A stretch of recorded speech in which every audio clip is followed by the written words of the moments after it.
My name is Thad Calabrese. I'm on the faculty here at NYU Wagner. We are putting on a series of conversations from our NYC 2025 project, which focuses on the recovery of New York City from the pandemic, but also with the turnover in the mayoral administration, the controller, about 2/3 of the city council, borough presidents, and then we also have the upcoming election for governor and many state legislators. The idea of the project was that given this time, this really important critical time in New York City's history, that we were going to ask people who were very thoughtful and had good ideas about various policies to share those ideas with us, which led to the project and the papers, which are posted on the Wagner website. And I encourage you to check them out. Today we have a group of panelists which are really second to none. We are going to be discussing economic development and finance and what businesses can need to recover. Everyone will be doing slightly different takes on that question, obviously. We are going to start with Bruce Katz and Karyn Bruggeman, and they are going to walk us through sort of what their interpretations of what the city needs to do in its first steps of its recovery under its new mayor. So you both can take it away. I forgot to give the format to people. We're gonna let everyone talk for 5, 6, 7 minutes. That's going to leave plenty of time for conversations. If attendees have questions, you can put those in the Q&A down below. Okay, sorry about that, Bruce. Go ahead. No, so I'll start and then I'll tag team with Karyn. So great to be with everyone. Our paper is really about how does a city organize for success, and how does the city particularly make the evolution from the American Rescue Plan funding, the 1.9 trillion that was enacted in March of last year, to the bipartisan infrastructure bill and perhaps other federal investments that are coming. And essentially what we have is a situation where the federal government is investing literally through hundreds of programs and dozens of federal agencies that are fairly siloed, compartmentalized, balkanized, whatever word we want to use. And it's coming down into a city, sometimes through general purpose local government, funding coming through school districts, particularly with infrastructure funding coming through public authorities, ports, airports, water, sewer, et cetera. And then a series of funding programs that either go directly or could go directly to private nonprofit actors or other civic players. And all that, once you get past the distribution of this funding, can be leveraged up, particularly around economic development purposes, with other public, private, and civic capital. So this is a Rubik's Cube of monumental proportions. And for the most part, there really is no American city or metropolitan area that is prepared for this fire hose of funding. In some cases, there may be existing programs because the bipartisan infrastructure bill does have a lot of existing block grant fundings that go through public authorities, and they do plan. And what they'll do is they'll just bring up projects that are probably intended to be funded 3 years out, and now they'll be funded immediately. But for the most part, particularly with newer programs, there aren't plans on the books or projects on the books or the public-private civic collaboration. So our idea, not that complicated, pretty intuitive, is the mayor can pull together an inclusive recovery network, basically led by private, civic, and public leaders, community leaders. And the purpose of this network would be almost like a nerve center activity, or a stimulus command center is what we called it last year. Begin to understand all the funding that's coming, begin to assess the extent to which there are existing plans out there that could be harnessed. So let's maximize the funding first and foremost, both the deployment of block grant funding or the access to competitive funds or the leverage of low-cost capital. Aligning the funding, because in many cases, what you're going to have is layers of different programs sending investments to literally the same geography, waterfronts, various business districts, various commercial corridors, qualified census tracts, low-income neighborhoods, disadvantaged communities. So there's going to be layers of funding literally going into very small geographies. And if you're going to have a 2 + 2 = 5 effect, it's necessary upfront to understand that alignment of funding, staging and sequencing of capital. In many cases, mixed-use projects will have multiple layers of capital, but the staging of them, what comes first, what is predictable, what can happen in the year 2 to 4, what can leverage up other capital, that has to be sorted out. And then ultimately, once you get past what the projects are for, how do you implement the projects? How do you implement the projects in such a way that it has the maximum effect on, let's say, growing Black, Latino, and Asian and women-owned businesses, or having a diversified workforce? So there's projects on the what side, and then projects on how to implement side.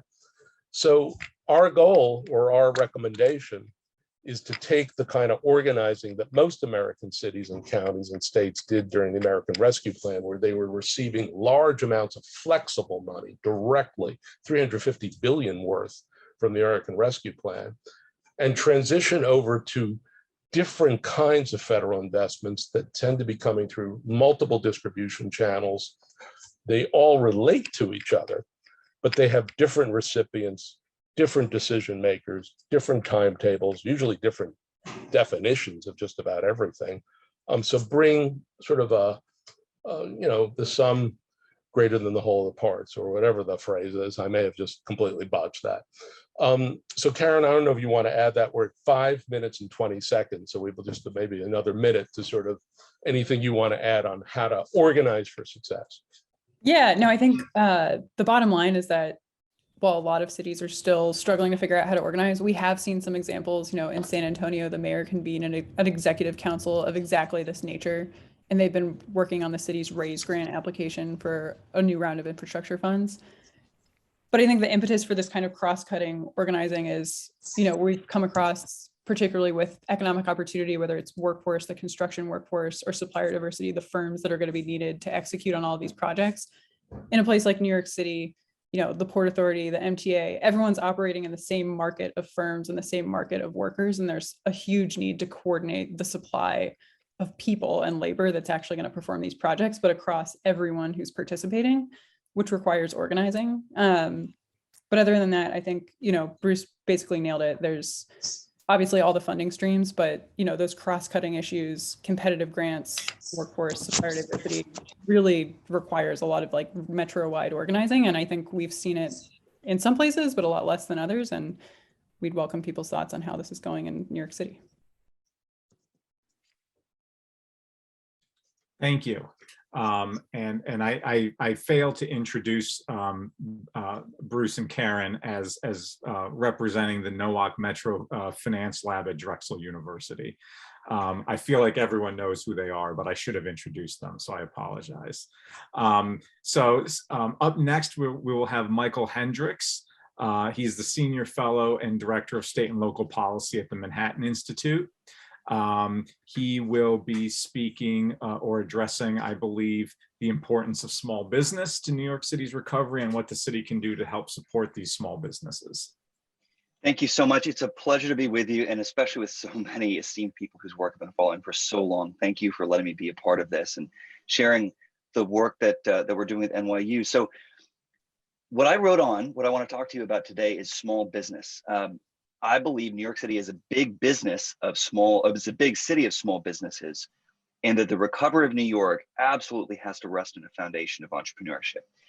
So The main thrust of my argument is that New York City now has the opportunity to become the best city in America for starting and running a small business. I think we should set the bar high. There's no reason why New York or the Big Apple should not be the best place to be an entrepreneur in America. Because right now, New York City ranks as the worst city in America to be an entrepreneur, according to Thumbtack, an online marketplace for local professionals. That's outrageous. Arizona State University's Doing Business Index basically found a similar conclusion. All of this matters because we're talking something like 99% of all firms in New York are small businesses, and they employ nearly half of all New Yorkers. And just generally, they contribute to growth and dynamism in this city. And it's all the more important after the kind of devastation that they've seen with COVID-19. By some measures, the number of small businesses fell by 45% during January 2020. December 2021, their revenues plummeted even more, nearly 60% during that same period. And some industries were particularly affected. Think just restaurants and bars, the kind of folks who, maybe they're not employing necessarily high-flying tech startup types. They're employing the folks who represent people from all over the world, all over the country, of all different kinds of backgrounds, educated, less educated. We need these folks to have an opportunity in New York City. And crucially, the mayor wants it. He said, New York City, now that I'm elected, Mayor Eric Adams said New York will no longer be anti-business. So 5 ideas I want to share with you for how New York City can be the best city for small business in America. Number 1, connect and coordinate resources. Number 2, microloans. 3, committing to 0 barriers to starting a business. 4, one-stop shop. 5, appointing a startup advocate. So connect, coordinate, creating markets for microloans, 0 barriers, one-stop shop, startup advocate. It's a lot, but let's go through it quickly. So connect and coordinate. So there's a dizzying array of resources, grants, loans, tax incentives, organizations built to support small businesses. All of that's great, but all of them need to be consolidated and coordinated because they require help navigating. We've seen examples how every time a new program is started up or spun up, small businesses, often in the poorest neighborhoods, predominantly non-white neighborhoods, historically disenfranchised neighborhoods, often have the hardest time finding out about these opportunities. There's just so many of them, and many of them are hard to navigate. The city can make a small difference, and actually a small difference for these programs can make a big difference for entrepreneurs. Similarly, they should consolidate and coordinate the small business services out there, from the Small Business Services Team, SBS, the City Council-backed Made in NYC, the New York Public Library Small Business Resource Centers, and state government small business development centers funded by the SBA, all located in several local colleges. They all exist there in this constellation. They all do roughly similar things. I haven't even begun to talk about all the other entrepreneurial development organizations that the SBA funds that all do the same exact thing that the city and the state are trying to do. It's too much. And it's not focused on the entrepreneurs. It's focused on what the governments think needs to be done. We need to do better, consolidate, coordinate. One other final point on this. I think it's important to recognize what a mayor can do and what a mayor may struggle to do. What a mayor can do is connect the dots between the entrepreneurs and the organizations that support them. There's actually relatively little that a mayor can do overnight, at least, no incentive or subsidy that by itself can create, the next Bill Gates, let alone particularly create the next new food truck that's going to be started. What they can do is connect the dots. I think that's very, very important. Mayors should play the role of connectors and champions, celebrating successful entrepreneurs, and in turn, acting like one themselves. Consolidating and coordinating helps a lot. Number 2, markets for microloans. These are loans between $500 and $50,000 that make it possible for these small businesses to purchase inventory, pay wages, just stay afloat. Many of them are offered by small community-based lenders, but these lenders, they struggle to lend, and they often require philanthropic or public dollars to make up the shortfall. There's an idea that's based out of the Midwest, backed by the City Foundation, called an Entrepreneur-Backed Assets Fund, which creates a secondary market for these loans originated by community-based micro lenders. It basically purchases and bundles a portfolio of these micro loans and then resells them to commercial banks. And that money goes back to the micro lenders who can then recycle those dollars and lend them back out. So far in this first EBA fund that we've seen in the Midwest, 78% of loans that this fund has purchased has gone to support low-income communities, 72% to entrepreneurs of color. If we can do it in the Midwest, why can't we do it in New York, the center of finance? Number 3, zero barriers to start up. There should be no fees or registration costs for at least 5 years from the establishment of a new firm. Point number 1 under that. Point number 2, zero barriers means setting up a regulatory review commission to cut in half the 6,000 plus rules and regulations and at least 250 licenses and permits that exist in New York, and just generally streamlining and straightening out the spaghetti map of processes that represent red tape in the city. Another point, there should be a 60-day shot clock for permits and licenses, so that if you're an entrepreneur, you know precisely how much time, or if you're building a building, you know precisely how much time it's going to take from when you file your application to getting a decision. And when the decision comes, it should be clear, and you should have a way, if there's problems found, a way to be able to remedy them. Idea 4, I know I'm talking long, one-stop shop. You shouldn't have to go from place to place, office to office, website to website to start a business, or to manage the task of compliance. One-stop shop, physical and digital. And all of that should be able to pass a smartphone test. So you should be able to start a business just like you're trying to buy a product on Amazon, and be able to be completed in a virtual city hall without leaving your screen. At least as an interim step, similar to consolidating and coordinating what's existing out there for small business support. You could just take what's already out there. The small business services team has various different teams within it that are supposed to act like concierge services to help you navigate government, but they were basically stripped of a lot of authority during the Blasio administration. Let's empower them again. A concierge service is a good step to getting a one-stop shop. Final point, startup advocate. You should have somebody who is an entrepreneur themselves to be the voice of entrepreneurs in city government. And they shouldn't just be floating about in city government. They should be part of the mayor's inner circle, to be the campaigner, the connector, the convener for small businesses, and to make sure that the mayor is meeting the rightfully ambitious benchmarks he has set, and that I believe should be set for making New York City the best place for small business in America. Thanks, Michael.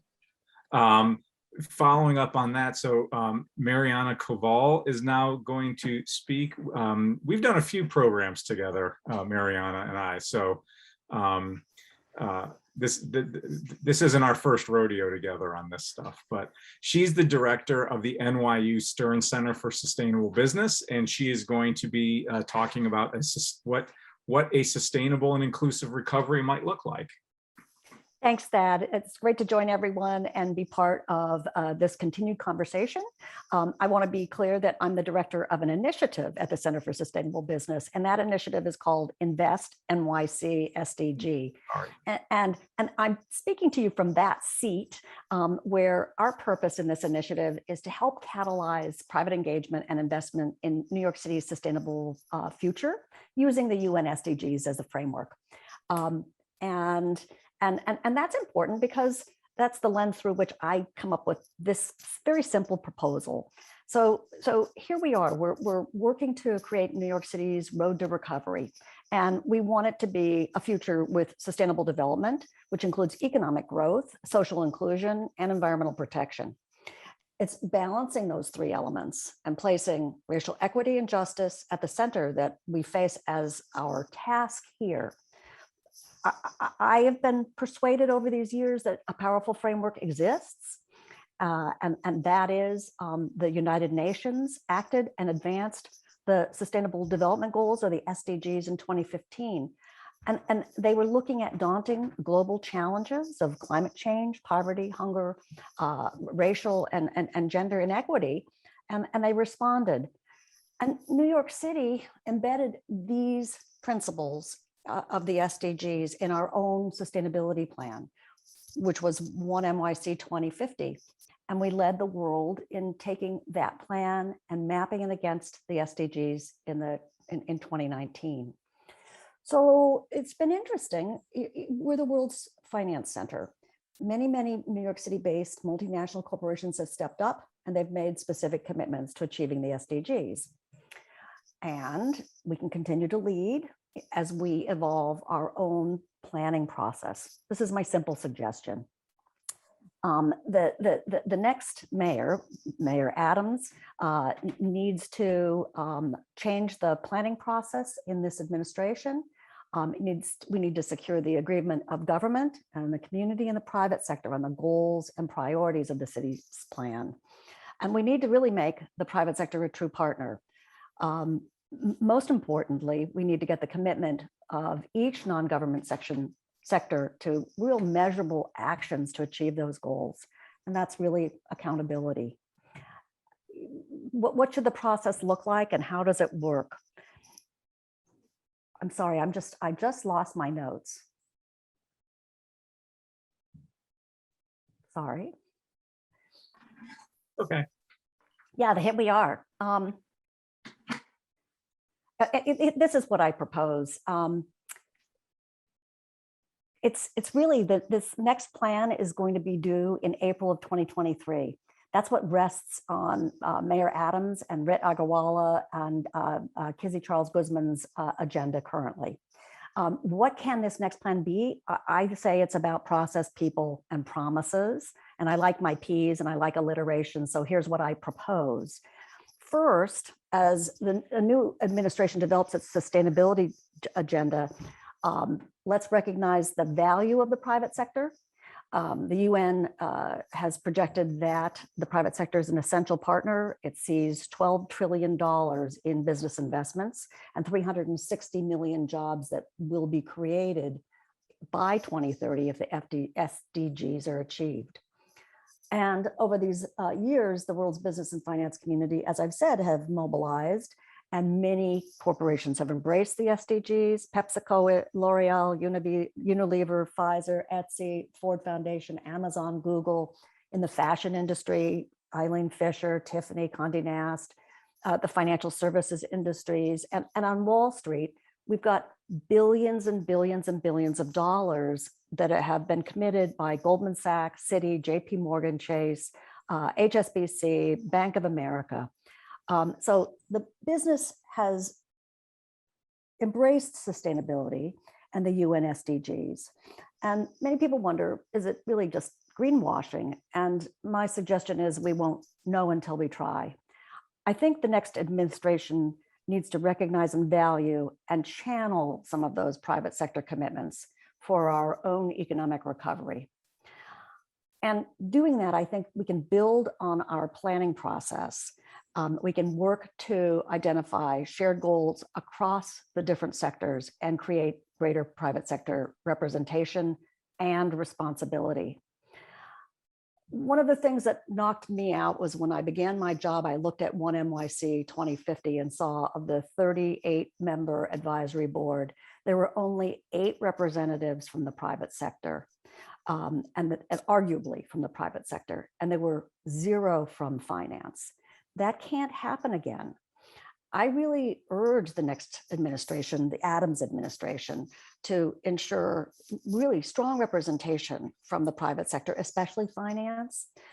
We want them to take actual responsibility for the actions that are necessary to achieve our city's goals. And those commitments to action should be measurable, including increased financial investment by the private sector, from philanthropy to impact investments to traditional finance. And then I go and I look at the Biden administration and think we should take a page from that whole government approach. We should embed sustainability into every single New York City agency, but particularly into economic development. President Biden made clear from day one that it would take the whole of government to actually achieve some level of sustainability. And he underscored the crucial role of public-private collaboration to identify and scale for real solutions. And I suggest that New York City work to build that private sector role here, and that work should reside at the New York City Economic Development Corporation. So just in summary, it's a pivotal moment for New York City's future, and the pandemic is receding, we hope. We have a new mayor, Eric Adams, with a new team in town. And with our rich political, economic, and civic culture, we're in a position to lead our nation's and our world's transition to a more sustainable, equitable, and resilient economy. And so I think we should all work hand in hand to create a more robust economy and improve the lives of all New Yorkers and drive achievement of the UN Sustainable Development Goals, both locally in New York and globally. The goals are urgent and we need to really work together. I wish I could have brought more energy like Michael. Michael was really good. But anyway, thank you. Michael is very energetic, there's no doubt. And our final speaker is going to be Gail Horwitz. She is the former first deputy controller for Bill Thompson, former president of the Battery Park City Authority. And she is going to focus on how New York City's pension funds might invest and assist in New York City's recovery. Good morning, and thank you, Thad. And it's a pleasure to join all of you. We've done this before, and it's great to see all of you. So when Martha Stark contacted me last year to tackle the question of how the pension funds could be used to support the city's economic recovery, I began to brainstorm ideas, some new and some old. And I settled on an old, but new to New York City. And it's the idea of the pension funds serving as a catalyst for growth, specifically through direct investment of funds in infrastructure projects. And my paper addresses direct investment in public, or we can refer to that also as social infrastructure, as a means to invest in our own future while preserving pension benefits for retirees, capitalizing on city assets, and easing the debt burden on the city's expense budget. So I'll quickly provide an overview of the pension funds and economically targeted investments, and we'll call those ETIs, the use of direct investments in infrastructure by other pension funds, and the case for New York City. Use of pension fund assets to support public policy objectives beyond paying retiree benefits, it's an established concept. And according to the New York City Comptroller's Office, here in New York City, since the 1980s, $3.9 billion has been invested in New York City's 5 boroughs and the 6 surrounding New York counties. And currently, 2% of pension fund assets are allocated to ETIs with the goal of promoting economic development and achieving risk-adjusted market rates of return. And so, for example, in 2002, the pension funds began investing in the AFL-CIO Investment Housing Trust. And as of December 2020, $1.5 billion has been invested in the trust to create or preserve 35,181 units of housing. Second, since 2007, the pension funds have invested an additional $968 million in an affordable housing anti-predatory lending strategy managed by RBC and Access Capital, which invests in single-family mortgage-backed securities and impacts over 46,000 units of housing. Pension funds across the country and around the globe have taken this a step further.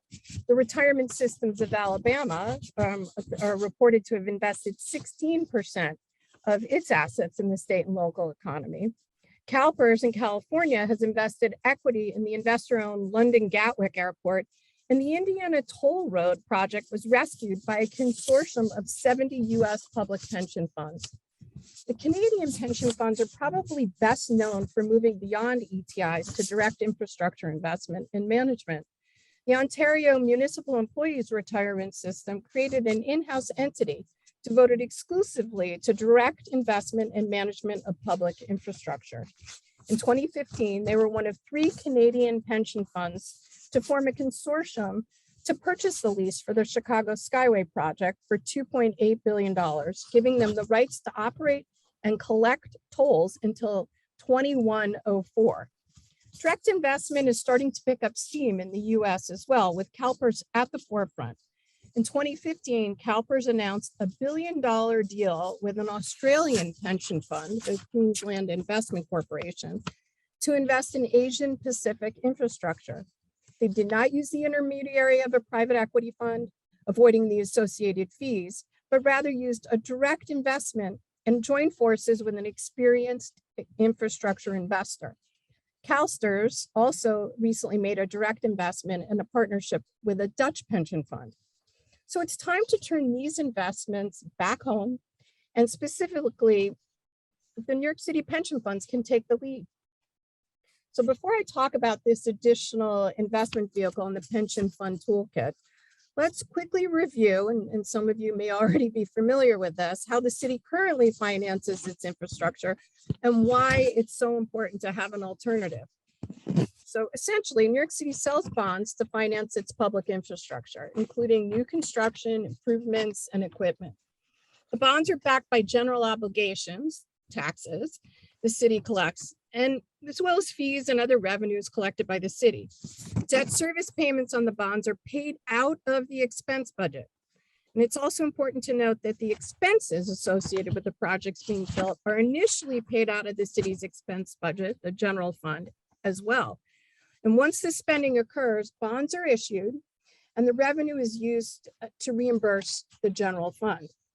According to the New York City Comptroller's Office, from the year 2000 for fiscal year 2000 to fiscal year 2020, New York City's debt outstanding has grown 140% to more than $95 billion. And the annual average growth rate of city debt service payments was 4.1%, or $6.6 billion in fiscal year 2020.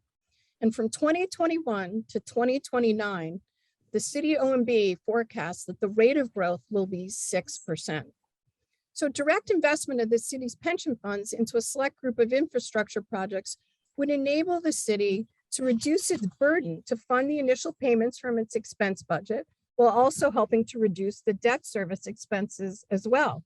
With the right type of projects, the pension funds would be able to realize a market rate of return for their investment while also contributing to the long-term sustainability of the city's infrastructure. This scenario would be a win-win, or in economic development parlance, a double bottom line. If the projects chosen add a sustainability component, as in solar panels on city buildings, we've now accomplished the triple bottom line. One project ripe for direct investment is the city's $157 million investment to close the digital divide in New York City with broadband access. The city plans to send this investment, the city plans to seed this investment to build the infrastructure required and leverage partnerships to install, operate, and maintain the infrastructure. This project could benefit from the involvement of the pension funds through a direct investment, permitting the city to reduce its investment and redistribute those dollars to other badly needed city services.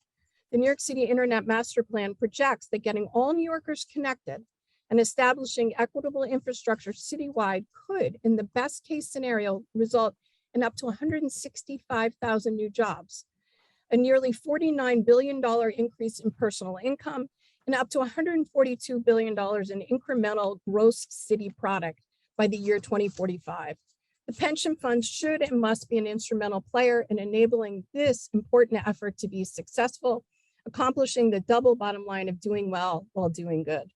Direct investment is but an additional tool in the range of tools to finance public infrastructure, and enables the discussion to move past a choice between public or private ownership. The pension funds could act as the anchor investor in projects, attracting further direct investment from CalPERS, CalSTRS, or even the Canadian pension funds, as well as the union pension funds. There's no shortage of projects to be funded, and pension funds are in a unique position to provide the needed capital as a long-term investor looking to double or triple the bottom line.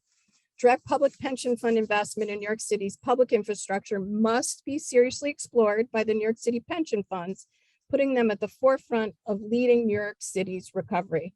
This initiative requires no new taxes and no additional debt. It will require convening the best minds in municipal finance and public pension investments to harness New York's entrepreneurial spirit and diverse workforce to identify the best projects for investment. Thanks, Gail. So as I said, the intent of this conversation is to have a conversation, not just to have our authors talk, although I could listen to them all talk all day long. So if there are questions from the attendees, again, you can enter them in the Q&A, which is down on the bottom. And otherwise, I'm going to take the initiative as the moderator to start asking questions. So if you give me this monopoly, I'm going to seize it. So the attendees are in their best interest to ask questions, and panelists can certainly ask questions of each other as well. But the first question I want to toss out is so Bruce and Karyn, you sort of raised the issue that there's this this fragmentation in how the city has dealt with federal funds in some cases. And Michael actually echoed a similar theme in his, that there's this fragmentation where there's lots of agencies and programs involved in the same type of arrangements. We see this happening over and over again it's not just in New York, it's in other states and other cities as well. You see this in healthcare, for example, where I think there are five or six state agencies that have the word health in their title, and so trying to affect change is often difficult because we're tripping over the bureaucracy and the institutions that we have set up.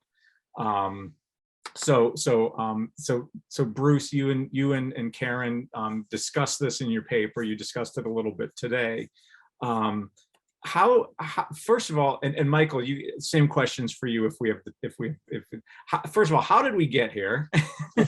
and secondly, what does it take to overcome that fragmentation? I can quickly start. I mean, look, the federal government is a legacy government. I mean, it just sort of, it's a government of accretion. I was chief of staff at HUD. I was on the Senate Banking Committee. Legislation in the federal government is like finger painting. Every member decides, I want this program to deal with this problem, and I have this committee. So what Michael's describing in the small business, arena, every federal agency has its own small business effort, irrespective of the fact that we have an SBA or we have other entities in theory designed to deal with this, across the government. So it's a government of accretion. It never subtracts, it only adds across, partisan administrations. Every couple decades, we try to reinvent it, which is, essentially an impossible situation. And so I do think at the end of the day, why the US is so successful is because we're bottom up, not top down. And we're driven by cities and metropolitan areas that really are networks of public, private, civic, and community leaders. And they can essentially reverse engineer outcomes by saying, here is our vision, here is our particular set of projects, initiatives, interventions, and let's corral all this different kinds of funding in the service of moving our city forward in inclusive, sustainable, innovative ways, et cetera. Waiting for the federal government to reform itself is waiting for Godot. I think it is absolutely an impossible task. So what really has to happen here is for the local level to realize their own agency and get about the business of harnessing and leveraging all this federal capital. There's not much more to add to what Bruce said. What he says, you could basically take that accretion that occurs in one area of the government and just find any other area of the government. You'll see the same process occurring. Same thing occurs at state and local level. At least at the state and local level, I think optimistically is that there's the chance for experimentation. There is that bottom-up approach. And so the variety could potentially be an upside, could potentially be a positive.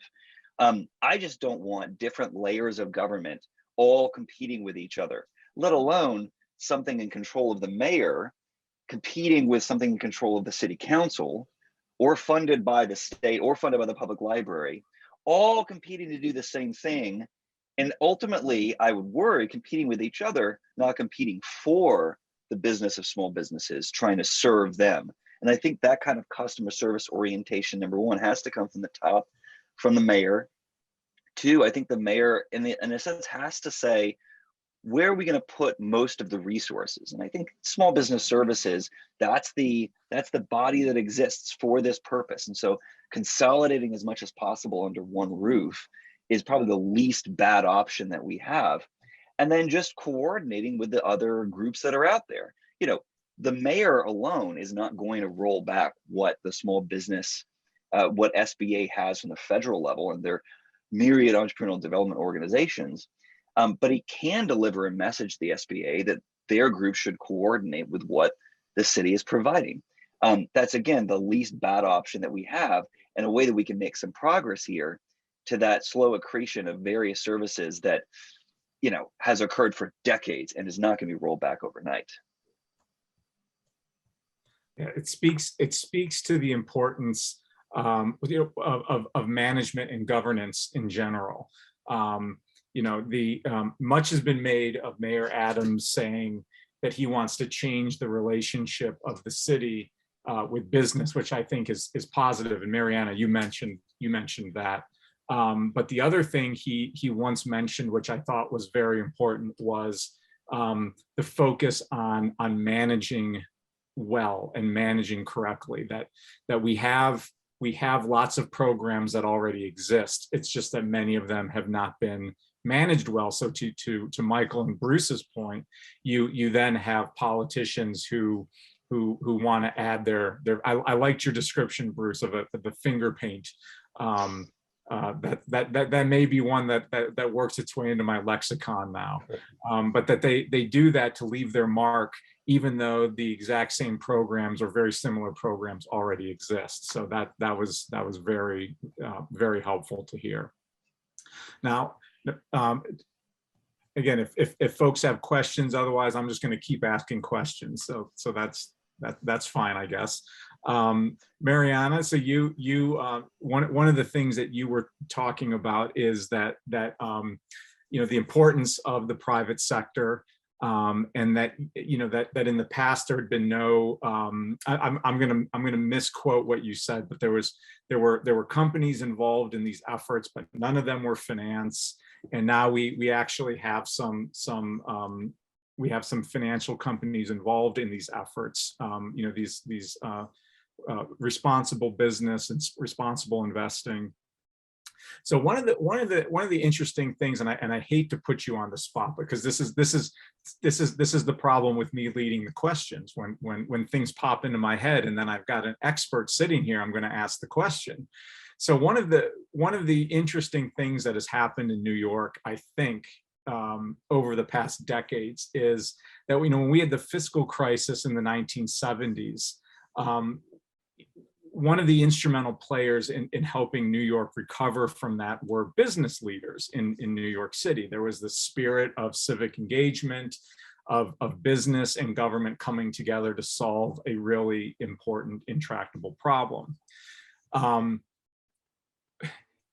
We're in a similar position, you know, a different problem, but businesses and especially finance are no longer the sort of local, you know, hometown players they were back in the 70s. We've had decades of globalization and, you know, multinational businesses.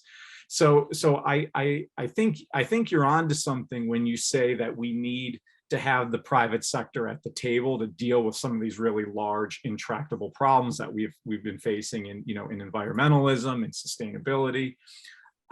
How is it harder? Is it easier? How do you do that in this modern world of so it's interesting. Michael's talking about the number of small businesses in New York, but New York also has these very important large multinationals. How hard is it to bring those players to the table in this, to focus on the issues that you find important in your paper? And you're muted still, Marianna, sorry. Thad, I think that's going to be the challenge now as the mayor and his sustainability climate team thinks about this next planning process and the product. And I guess I think it could be something radically different. Rit Agrawala and Kizzy Charles Guzman are extremely smart and admired in the city for the work that they've done to date. I think that bringing the private sector and some of the key players, the finance CEOs to the table in talking about the goals and then what responsibility those companies can take given their commitments, their own financial and investment commitments with specific metrics to measure those pledges would be an incredibly radical approach to sustainability planning. New York has led the world so far, beginning with Bloomberg and then going to the de Blasio plan, which really incorporated the SDGs in a very unique way, the first in the world. But I guess I think it's about mayoral leadership right now and understanding what the opportunity is. We face these challenges of climate change, and we need to have, I think, everyone at the table, and not the same old, but people who have already made their own independent commitments, aware of their stakeholders, not only their shareholders, their employees, and the hundreds of thousands of people who live and work in New York City-based multinational corporations. So largest city in the United States, we have an opportunity to do something very, very different, and I think very, very impactful if we choose to do it. Thank you. And I'll just add too, those are great points. There's nothing like a crisis to focus minds. And exactly. so one thing that happened during the pandemic was big business and the membership organizations that they were a part of, Partnership for New York, the various chambers that are out there. And by the way, to their credit, Partnership, these chambers, they also have a lot of small business members as well. But among their membership, we have a lot of bigger companies, and they got funding from the Peter Peterson Foundation to create the Small Business Resource Network. So they said, look, you know, there's a lot of other organizations out there provided by the government. The private sector, though, needs to step up. These bigger businesses need to step up, provide whatever resources are possible.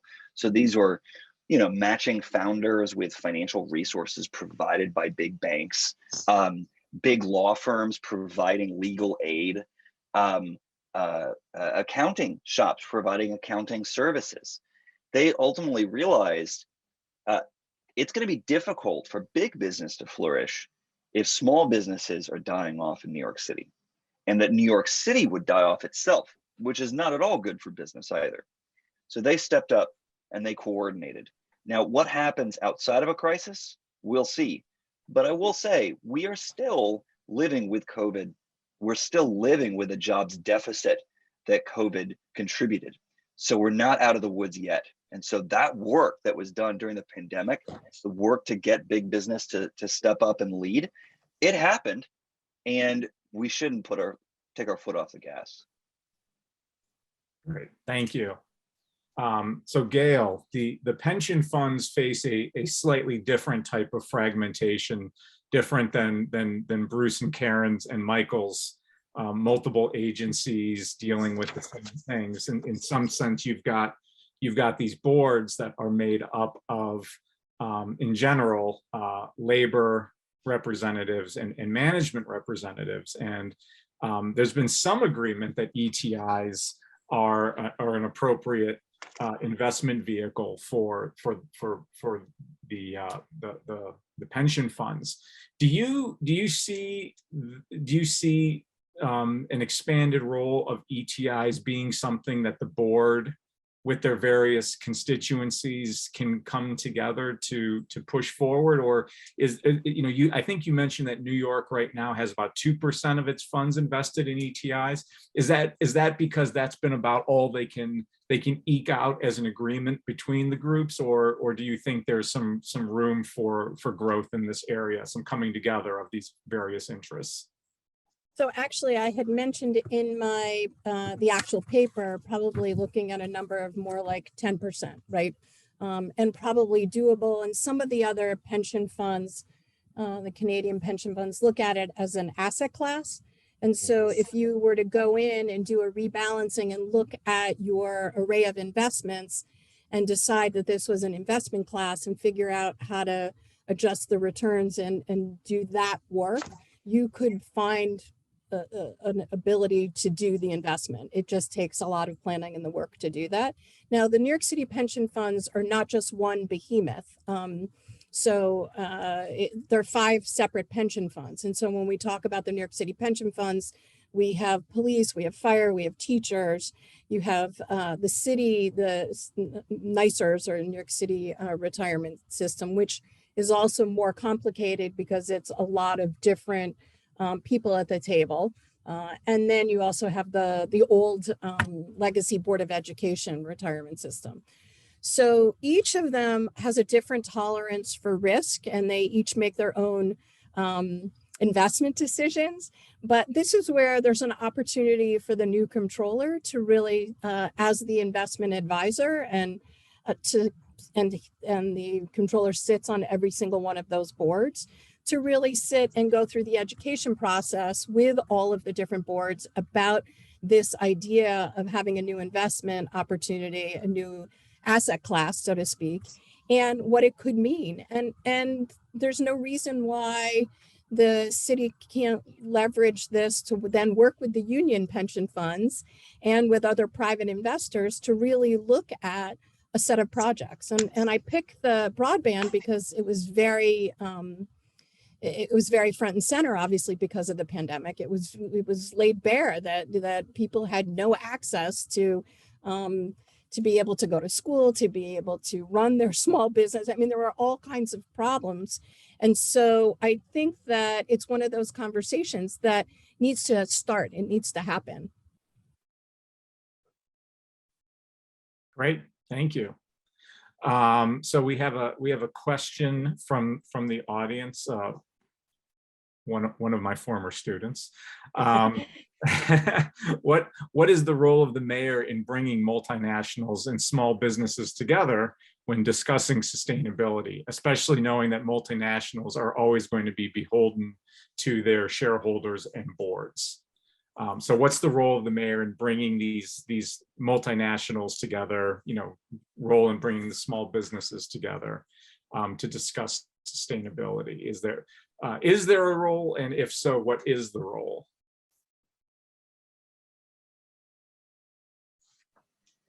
I'll defer to Marianna on that. Oh, Michael, you're going to bring more energy. But, I guess I'd start at the back end of the question. I don't think that their only obligation is to shareholders. I think that's what's changing. As Larry Fink talks about the stakeholder capitalism, I think we're increasingly seeing a greater consciousness on the part of multinational corporations, many of which have their home in New York City, about ESG and the SDGs. And I may be naive to think that you appeal to the concerns about reputation, but I think that that those are important concerns, and that as we see these pledges of leadership and billions, if not trillions of dollars to support climate change and sustainability, I think it's time to ask for specifics and to have leaders of multinational corporations at the table. On the small business front, Michael, I'm going to turn it back to you. Well, I was just going to say, this is a time to reiterate, no matter the goal, one of the best roles that a mayor can have is as a connector, a convener, and a champion for small businesses. And if that means bringing big business to the table, then great. But the point is that we often, I think, confuse mayors I'll say this, we often apply an old playbook to what mayors can do when it comes to business. Often when it comes to small businesses, we're not talking, building widgets anymore, and we're subsidizing factories or things like that, whether that was a good idea to begin with. It's often more ephemeral, it's often intangible. And so the role of a mayor, I think, should be a step back a little bit and say, look, my job isn't to pick winners, but my job is to find the players out there, to connect the dots, to champion those who are succeeding in the community, hold them up, and to find out what's missing. How to come to the table with an approach that says, how can I help? This is something that Mayor Suarez did down in Miami, asking the question that startups ask each other, that venture capitalists ask to founders. Asking that simple question, coming from a position of humility, I think is profound. And while it may not result in immediate results, there may not be as many ribbon cuttings, I think ultimately it's the most important role that a mayor can play, connector, convener, champion, and it's also the most realistic role that a mayor can play. Thank you. I'm going to try to sneak in one last question because I've been itching to ask the question since we started. It's for Bruce and Karyn, actually.